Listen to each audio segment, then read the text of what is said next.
د طالبانو لخوا ډیر ښه او د پرمختګ خبر اعلان شو. د افغان نیوز قدرمن لیدونکو ستړي مشئ.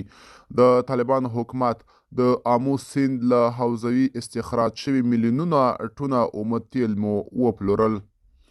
د طالبانو د حکومت د کانونو او پټرولیم وزارت د داوطلبۍ له لارې د افغانستان د آمو سیند له حوزوي د استخراج شوي میلیونونو ټونو اومه تیل د پلورلو خبر ورکوي.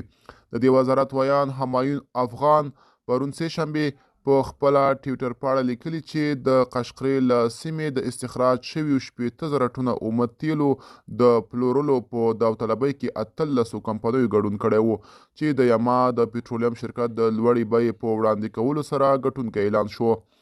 په دې اړه چې دغه تیل په څومره پیسو پلورل شوي څه نه دي ویل شوي، خو د ښاغلي افغان په خبره لومړنی قیمت شاوخوا 33 میلیونه ډالره ایښودل شوی و.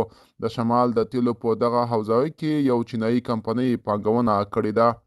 د طالبانو حکومت د خپلې واکمنۍ په تیر نږدې 3 کلونو کې هڅې تیزې کړي چې خپل کورني عواید کورنیو او نړیوالو شرکتونو ته د افغانستان د یو شمېر کانونو د استخراج د قراردادونو او د ګمرکونو او مالی راټولولو له لارې زیات کړي.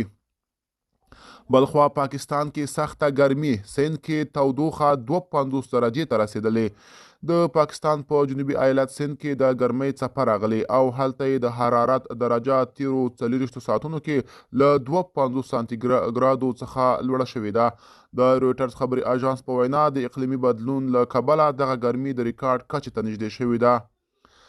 پخوا تر دې د سند په هنجو دارو ښار کې د اوړي پر مهال چې لا هم شاوخوا میاشت وخت ورته پاتې دی، د حرارت درجه تر 450 سانتي ګرادو پورته شوې ده. د ګرمي هوا له کبله دغلته بازارونه ساړه شوي او خلک رستورانتونو او نورو عامه ځایونو په اسانه نه ځي.